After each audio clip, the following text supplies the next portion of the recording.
Tommy Greenwald is multi-talented, very creative, and very funny. Pressure's on, Tom. Holy moly. Okay. A Staples High School graduate, where he captained the state champion soccer team. That is true. And a Harvard grad, too, though not a soccer player at Harvard. Tom went on to co-found a New York ad agency that specializes in Broadway plays. He co-wrote John and Jen, an off-Broadway musical. He's the author of a number of young adult books, including the Charlie Joe Jackson and Crime Biters series. And Tommy's new series, The Good Sports League, is about the importance of having fun in sports. So, Tommy, welcome to 06880, the podcast. Thank you, Dan. Great to be here. First question is a softball. Did you have fun playing sports when you were growing up? I had a great time playing sports growing up. Full disclosure, this man was one of my very first, if not the first, soccer coaches. Dan started the Westport Travel Association, in 75, 76? 75. And I came along in about 77, and we were the first travel team, I think, in Westport, or one of the very first. And I remember nothing but fun. I remember it as being intense and competitive, and we traveled all over the place, up and down the East Coast, a fair amount. But it was pre-intense pressure and pre all the kind of external pressures that I think kids today face. And we made friends for life. We had a blast doing it, maybe occasionally too much of a blast. I'm still hearing stories. What happens in the Westport Soccer Association stays in the Westport Soccer Association. But we also worked hard. We worked really hard on the field and had a lot of success. And I just remember it being unequivocal fun. And I think that has changed a little bit over the years. And watching my kids play sports, while they loved it, I found aspects of it less than fun for both them and for me as a parent, and I thought it was worth taking a look at in children's literature. So your kids are now in their 20s. Yeah. So when they were playing youth sports, it was over a decade ago. Yeah. And what was that like for them? Did you have when they were born, did you have a plan for them? I did not. No, I didn't have a plan for them. In fact, two of my kids were very young. In terms of their grades. One was a November baby, Charlie, one was a December baby, Joe. And I was like, send them off to school. I wasn't kind of thinking, well, if I hold them back, then they'll be a little older than their peers, which will be an advantage for them. And I quickly realized I was in the minority. Kathy and I, my wife Kathy, and I were in the minority because we hadn't been thinking ahead or planning ahead. So already at that point, there was some calculation going on with parents in terms of if they wanted their kids to play sports, how to get them every advantage. And I say that, by the way, not as like, can you believe those people? Because when I was a parent, I was just as intense as other parents. I wanted my kids to succeed. If Joe wanted to play travel basketball or AAU basketball, I signed him up, and I was driving hither and yon at 6 a.m. So it's not like I'm a scold about it. It's not like I looked down on it. I was part of the system. One might say part of the problem. And this was 10 years ago. So I would kind of look back on those years and go, it was starting to get crazy. And now when I talk to kids and parents, I think it's taken a notch up. And what I mean by that is I feel like the kind of pressure to specialize in a sport has become younger and younger. I think if a kid shows talent at a sport at 8, 9, 10 years old at this point, often he's encouraged by his coaches and maybe his parents go along with it or her to give up their other sports at 10 or 11. And I did only play soccer in high school, but I had a lot of friends who played multiple sports. My brother-in-law played 3 sports, and that was not uncommon. And I think now there are a few kids who still play multiple sports, of course, but the urge to specialize has become kind of the latest thing in youth sports. And I do have a book coming out soon about a girl who plays softball, speaking of softball, but she also loves to sing and dance and act in the school plays, and her softball people, the people around her, are trying to encourage her to maybe give up the singing and the acting, because there's softball all year round, and there's tournaments, and every weekend is busy. And I think that's another thing that kids are having to deal with at this point that I certainly didn't have to deal with, and I'm not even sure my kids did 10 years ago. Where does the pressure come from?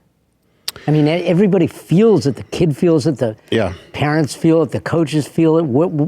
That's a good question. Source? I think it starts with the desire to succeed and the desire for parents to have their kids succeed. I think Westport is a town where people are used to success, and the adults have had success here, and they would like their children to be equally successful. And there are the resources to try to ensure that success. And youth sports is a expensive game at this point. Pardon the pun. It takes a lot of money, and parents are willing to spend that money, but in return, they want ROI. They want a return on investment. Absolutely, and they also, I think the kids often love the sports. I don't want to make it sound like this is something kids are doing against their will. A lot of times they're as into it as anybody else. But I also think that they can't help but feel the pressure, both from within and from without. And it comes from parents, it comes from coaches, it comes from these leagues and these associations who demand a lot of money from the people who join them. And so they're expected to produce, and they're expected to have winning teams. So the coaches then feel the pressure. And I think it goes up the chain and back down again to the point where there's still fun being had, and there's still friendships being made for life. But I think the balance has tipped a little bit, and it's become almost as much of a job as it has an expression of play.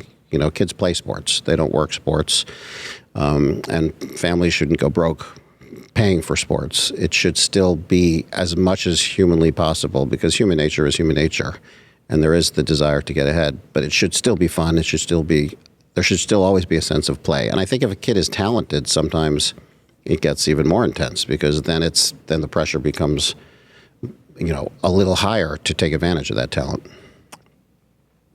So what do you hear specifically in Westport as you're talking to parents, as you're watching? Is there anything that sticks out as like, wow, this is really well? What sticks out to me is almost what happened to me, which is it almost becomes like an addiction, and you get sucked into it. And then as you emerge from it, it's kind of like emerging from a cult. You look back on it, as I do now, and I say to myself, what happened? What was that? Like, who was that? Almost. I look back on myself, and I don't quite recognize myself. I consider myself somewhat of a low-key kind of person, not too hyper intense or not too caught up in the madness. But when my kids were playing sports, it happened. I wanted them to win. I wanted them to do well. If those things didn't happen, I would get upset. If they did well, I would be very happy. I was not the type that yelled at refs and umpires and stuff like that, but I would come down on my kids if I thought they weren't giving maximum effort all the time. That was my pet peeve, if I felt that they were, lollygagging a bit on the field. And I just have talked to other parents too, who were like, yeah, me too. Yeah, me too. It's like, I've gone to sporting events at Staples after my kids graduated, and I'd be like, well, this is what it should have been like when my kids were playing. I'm enjoying the game. I'm not a bundle of nerves. And I look over at the other parents, and I'm like, oh, I recognize that facial expression. They're miserable right now. They would rather be here than anywhere else watching their kids play, but there's still something about them that's miserable because they're so nervous. And the nerves you feel watching your kids play is something that I'll never forget, and I'll also never quite understand. Is Westport an outlier, or is this happening all over the country? I think it's happening all over the country. I've written, before Good Sports League, I've written 3 sports novels. Game Changer was about football injury. Rivals, about 2 best friends who played basketball who became enemies on the court because they went to rival schools. And then a book called Dinged, which is about a football player who whose father was in the NFL, and as the kid's career is taking off, the father starts to decline mentally because of his injuries, so the kid has to decide whether he's going to keep playing. And almost all of these storylines I've picked up, both from my kids' experiences in Westport, but also reading stories about kids all over the country with hazing rituals on teams, even in middle school and high school, and football. The conversation about the safety of football has gained an enormous amount of attention over the last 10 years, and the expense of playing elite sports, which is a plot point in my book Rivals, because one of the basketball players is quite wealthy, the other one is not wealthy, but the one who's not wealthy is more talented, and the kid who is wealthy has parents who are paying for everything. And I read stories about this all the time, the expense of playing sports and how it's become another example of the uneven playing field, again, pardon the pun, between the haves and the have-nots on the field of play. And so I'm just about to start writing a new book about a kid whose father attacks an umpire and how the kid tries to make it right with the umpire himself. Because this is the latest thing I've been reading a lot about, referee abuse and umpire abuse, and how there's a shortage of referees and umpires because it's not worth it. They get paid okay, but they don't get paid enough to be abused by parents when they're refereeing a 10-year-old rec league soccer game or 11-year-old travel. I mean, and again, I was not a screamer at refs and umpires, but I was right next to people who were, and this is 10 some odd years ago. And I think, like everything else, people have gotten heightened since then, and the world has gotten more intense, and the polarization in all walks of life, I think, has infected sports a little bit too. So you're at Staples, you're watching a soccer game, a lacrosse game, yeah, and you're next to the parent who was you 10 years ago. Yeah. Do you say anything to them? Or? No, I don't. I don't know them. I wouldn't. I mean, what would you say if you could say something? It's a good question. What would you say? I would probably say, pardon me for interrupting, because I know what it's like to watch your kid play sports. But 5 years ago, I mean, 5 years from now, none of this will matter. You won't remember who won this game. You won't remember who lost this game. In a month from now, you might not remember who won or who lost. So just try to enjoy the fact that your kid is out there running around doing what he or she loves more than anything in the world, and just let them love it instead of being angsty about it and possibly passing that angst on to them, because they're going to put enough pressure on themselves as it is without having to feel that their parents and their coaches and other people around them are also feeling the pressure. And yet the parent has spent tens of thousands of dollars on the batting coach, the throwing coach, the conditioning coach, the speed coach, the hotels up and down the East Coast, the airfare. Yeah, it's true. And it's not just sports, Dan. It's dancers, and it's trumpet players, and it's people who pursue anything that A, takes some talent, but B, takes a lot of practice, and C, takes a lot of money. And so there's people bringing their kids to dance recitals up and down the East Coast too. So I don't want to make it sound like it's just sports. It is part of society now, and it's part of our culture that has turned improving our children into a billion-dollar business. And as long as parents are willing to pay, then there will always be businesses willing to take the money. And a lot of them are great businesses too, and a lot of them have success stories, and this kid gets into this school through the lacrosse because they've been training for it since they were 5. And it's a system that must work, and must work pretty well, because it keeps perpetuating itself. So I don't think it's ever going to change, and I'm not saying it should vanish. I'm just saying it should be looked at, and people should try to keep a little bit of perspective while they're in the middle of it. Great advice, probably falling on deaf ears. Let's talk about your books. I mean, you do some, you mentioned before, some of the controversial stuff, injuries in football and that sort of thing. Yeah. How do you balance in a children's book, you know, the joy of sports with the fact that you might die? Yeah, it's a good question. I did write humor books for the first 10 years I was writing children's books. You mentioned the Charlie Joe Jackson and Crime Biter series. They are by and large humorous books. And it was only when I decided to try to challenge myself to do something different that I hit on youth sports. And the three books I mentioned, Game Changer, Rivals, and Ding, barely have, I don't think they have any laughs in them. They're very serious. And I think it was my editor who said, "Why don't we write some sports books, but take them a little bit younger and go back to some of your comedy roots and your comic writing style from your earlier books." And that's where the new Good Sports League series comes from, because it's younger, the stakes aren't as high, it's not full of controversy, as you say. But the first one is about a soccer player who is a great soccer player, and he plays rec soccer, and he gets plucked to be on the travel team, and suddenly the fun is gone. Like the dancing after scoring goals is gone, and the halftime snacks are gone, and fooling around with his friends and joking around a little bit on the field. Like none of that is okay in this travel team, and he's trying to figure out how can he bring some fun that made him fall in love with soccer in the first place to this travel team. And hopefully that's not controversial.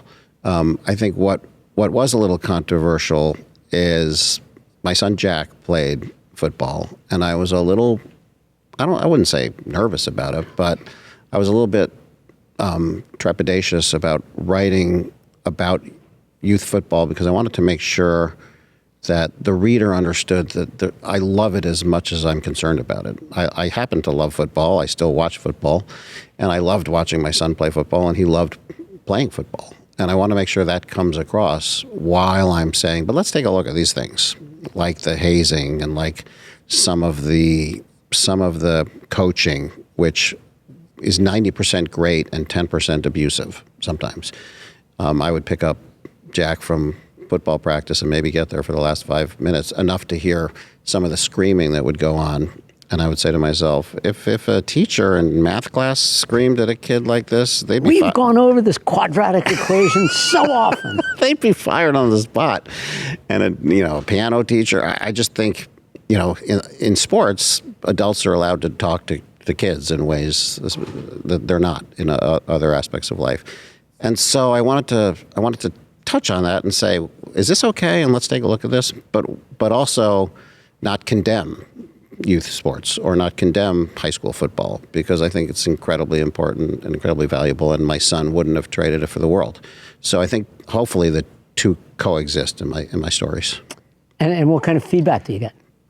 By and large, very, very positive. I have a lot of, the main character in Game Changer is in a coma for almost the entire book, which is its own challenge, because you write a story about a main character who is unconscious. Tough dialogue. Yeah, tough dialogue. It's the people around him telling the story. And then, spoiler alert, he does wake up at the very end and says one thing. And so most people who have a complaint are saying that there has to be a sequel, or there has to, like, what happens? Which you say, I made it up. I made it up. I say, no, it was a complete story for me. But by and large, I think kids who like sports like these stories, but I think kids who are not necessarily athletes or even fans of sports, are also responding positively to them, because they see this same element of pressure in their lives. Like I said, it could be in a whole different field. It could be in drama, or it could be in the dance class, or there are just universal aspects to the stories that go beyond sports, I think. Do you hear from kids? All the time. I mean, I used to hear from kids who didn't like to read and say, hey, I read your book. And I realized reading doesn't have to always be the enemy, because I wrote these stories, Charlie Joe Jackson stories, about a kid who doesn't like to read, because Charlie, Joe, and Jack, my three boys, were not readers, and I loved reading, and that series was born out of frustration at my inability to find books that would make them read. And that's the most gratifying thing, hearing from kids who have said that those books turn them into not necessarily reading lovers, but part-time readers, which is a great start. You don't necessarily go from 0 to 100, but unless you're on a Westport road. Unless you're on a Westport road, exactly. except when the traffic is backed up. But so I do hear from kids all the time. I hear from parents, from educators, and the books have been put on state lists, which means the libraries and the librarians in the state library system have gotten behind them too. And that's what's enabled me to keep writing books about sports, because there is an appetite for them because of the reluctant reader, which is the low-hanging fruit for these books. But also, my goal is always to go a little beyond that and have kids relate to the universality of what the themes are. They're not going to get banned? I'm dying for one of my books to get banned. Great publicity. Every author wants a banned book. But so far, I haven't written anything, I think, ban-worthy. I'm going to try to figure that out, though. I'm fifth, kidding, but there are books being banned now that are comically uncontroversial by and large. But I'm about to go to Texas. Literally tomorrow, I'm going to the Texas Library Association conference to talk about Good Sports League, and that's ground zero for banned books. And there's a town in Texas where the local government threatened to shut down the entire library system of the town because the library refused to take out a couple of books. And it's true, all hell is breaking loose, and it's sad, it's insane, but just endemic to what's happening kind of in the country. And that town in Texas actually finally came to their senses, and they decided to not remove the books because they had gotten so much feedback from the rest of the country that they were idiots. True. And they also have backed down from shutting the town library down too. Wow. But I don't know. I don't think it's over in that town. If you listen to the local government officials, I don't think they're done with that library just yet. So it's a story that's got other chapters. Wow. I'm afraid. Yeah.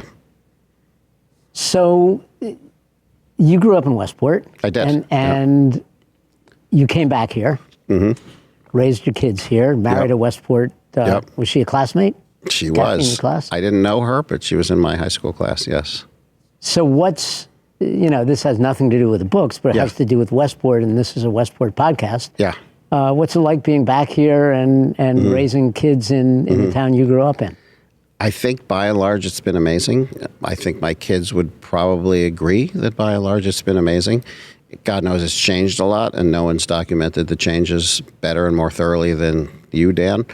But there are some things about the town that will never change. The natural geography of it and the natural beauty of it. The sense that it's a town that, while very moneyed, also has at least a sensibility about diversity and a sensitivity to the other and welcoming of the other that I think it cannot necessarily be said for other surrounding towns to this day, I think, frankly. And so I think Westport has always been a haven in that regard. And of course, there have been changes when I drive down a road and I see just giant house after giant house. I'm like, really? Do they have to be that big? But also, there's something inevitable about that, and it's not fightable. And so I've come to accept it.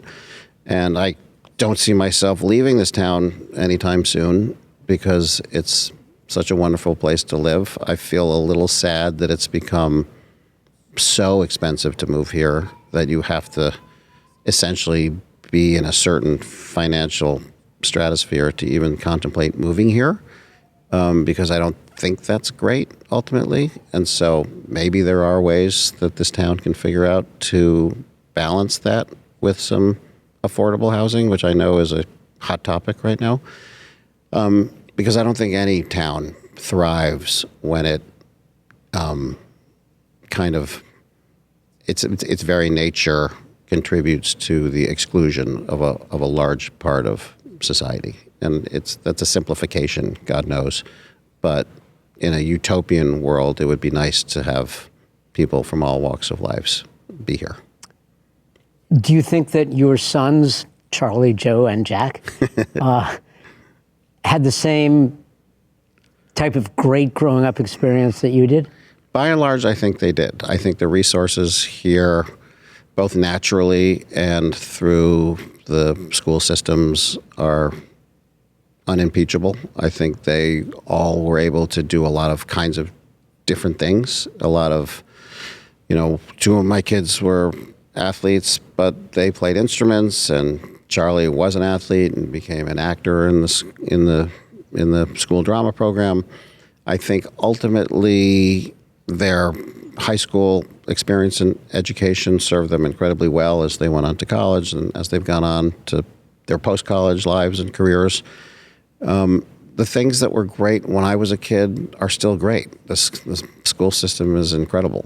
It's just literally, I think it's unmatched. I would think it's unmatched around here or anywhere.